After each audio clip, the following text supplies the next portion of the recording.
جس چیز کے اوپر اللہ نے لعنت نازل فرمائی، جس چیز کے اوپر اللہ کا غضب نازل ہوا، اب وہ چیز مسلسل اللہ کے غضب میں ہے، اللہ کے عتاب میں ہے۔ یہود نے سازشوں کا ایک جال پھیلایا، جیسے سابقہ انبیاء کے ساتھ انہوں نے کیا تھا۔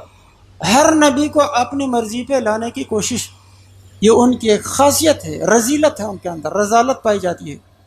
اگر ان کی مرضی سے کوئی آدمی ہٹ کر کے بات کرتا ہے تو پھر اس کو زندہ رہنا پسند نہیں کرتے ہیں، بلکہ گوارا بھی نہیں کرتے ہیں۔ نبی علیہ السلام کے خلاف سازشیں شروع کر دی، طرح طرح کی سازشیں۔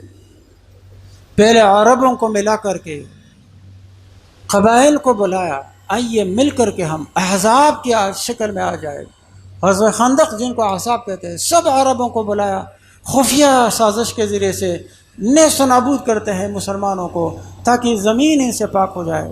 کامیاب نہیں ہوئے۔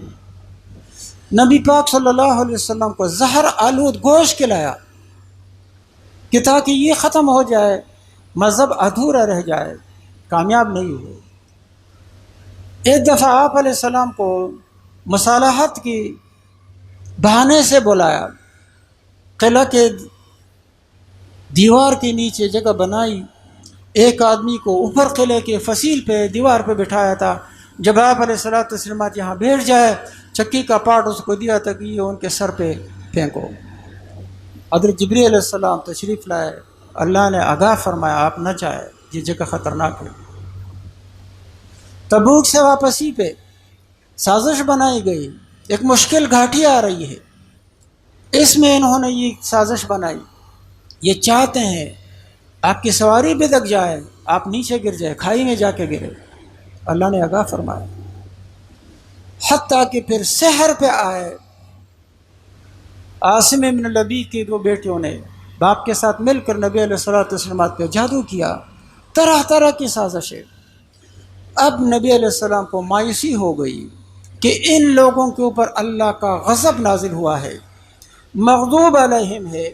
اللہ کا قانون یہ ہے جس چیز کے اوپر غضب نازل کر دے، قہر نازل کر دے، تو اللہ تبارک و تعالیٰ پھر وہ غضب اس سے اٹھاتا نہیں ہے، وہ لعنت قیامت تک رہتی ہے۔ جن جن جگہوں پر اللہ کا عذاب نازل ہوا وہاں جانے سے منع ہے۔ اردن کے مغرب میں حضرت لوط علیہ السلام کی قوم تقریباً 4-5 لاکھ کی آبادی تھی، لواطت میں وہ لوگ مستغرق تھے۔ سمجھاتے سمجھاتے سمجھاتے حضرت لوط علیہ السلام تھک گئے، اللہ نے حکم نازل فرما آپ نکل جائے، ان کا میں انجام دکھاتا ہوں۔ بستی پوری اٹھائی اور نیچے دڑم سے گرا دی، پانی نکلا زمین سے۔ آج بھی وہ پانی دنیا میں وہ سب سے گہری جگہ ہے روئی زمین پہ، اور وہ پانی آج تک بھی کڑوا ہے، کوئی زندہ چیز اس کے اندر نہیں رہ سکتی، جہاں اللہ کا غضب نازل ہوا۔ تبوک کے سفر میں نبی پاک صلی اللہ علیہ وسلم کا راستہ چونکہ حجر سے تھا، حضرت صالح علیہ السلام کی قوم نے اونٹی کو قتل کیا تھا، حالانکہ ان کو آگاہ کیا گیا تھا کہ اونٹی کو نقصان پہنچاؤ گے تو یہ تمہارے لیے اچھا نہیں ہوگا۔ انہوں نے اس اونٹنی کو ہلاک کر دیا، فدمدم علیہم ربہم بذنبہم فسواہا ولا یخاف عقباہا، اللہ نے ان کو ملیامیٹ کر دیا، نیست و نابود کر دیا۔ آپ علیہ السلام نے فرمایا یہاں سے گزرتے ہوئے صرف اس کنویں کا پانی لے سکتے ہو، پی سکتے ہو جہاں سے صالح علیہ السلام کی اونٹنی ہی پانی پیا کرتی تھی، باقی کسی کنویں کا پانی استعمال نہیں کر سکتے ہو۔ کسی نے آٹا گوندا ہے تو وہ واپس پھینکے، اونٹوں کو کھلائے، استعمال کی ضرورت، اور سر نیچے کر کے رونے کی ہیئت بنا کر کے جلدی جلدی گزر جاؤ، کیونکہ یہاں پر اللہ کی رحمت کی امید یہاں سے ختم ہو گئی ہے۔ یہ اللہ کا اصول ہے، جس چیز کے اوپر غضب نازل ہوا اب وہ غضب ہمیشہ تک رہے گا، چونکہ یہود پر اللہ کا غضب نازل ہوا ہے۔ تو نبی پاک صلی اللہ علیہ وسلم نے اصول نیا بنایا، خالف الیہود، یہود کی مخالفت کرو۔ اب ہماری اور ان کی حدود الگ الگ ہے، کوئی چیز ایسی نہیں ہونی چاہیے جو ان کے رسم و رواج کے مطابق ہے اور ہم اس کو اپنائیں۔ بے شمار ایسے احکام ہے۔ فرمایا یہود داڑھی کو خضاب نہیں لگاتے ہیں، تم سفید کو خضاب لگا کر کے رنگو تاکہ یہود کی مخالفت ہو جائے۔ اپنے گھروں کے سامنے کا حصہ صاف ستھرا رکھو، یہود اپنے گھروں کے سامنے کا حصہ صاف نہیں رکھتے ہیں، کچرا پہنتے ہیں۔ قبلہ ان سے جو ہے نا جدا کر دیا، اور فرمایا جب تک کہ یہ امت روزے میں جلدی افطاری کرے گی، یہ خیر اور بلائی پہ رہے گی، طاقتور رہے گی، کیونکہ یہود جلدی افطار نہیں کرتے ہیں۔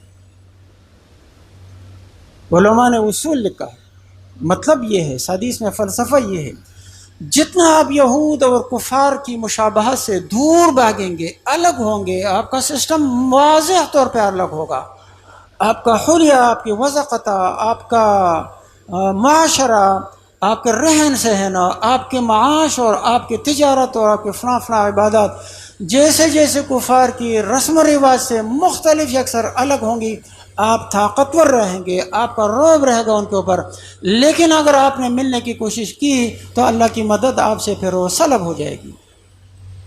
تو اسی لیے نبی علیہ السلام نے فرمایا جب یہود کی یہ شرارت کسی طریقے سے رکنے والی نظر نہیں آئی، مایوس ہو گئے نبی علیہ السلام ان سے، اور فرمایا کہ خالف الیہود خالف الیہود خالف الیہود، مخالفت کرو ان کی۔ حتیٰ کہ یہود ماہواری کے دنوں میں عورت کو الگ رکھتے، جیسے ہندو میں بھی رواج ہے، اس سے نفرت کرتے تھے، نہ اس کے ہاتھ کا پکا ہوا کھانا کھاتے، نہ اس کے ساتھ کھانا کھاتے، نہ مزاجات، کسی طریقے سے عورت سے رہن سہن میں بالکل الگ تلگ ہو جاتے، اور الگ کو جو ہے نا کالی کوٹھی بنا کر کے اس میں الگ رکھتے۔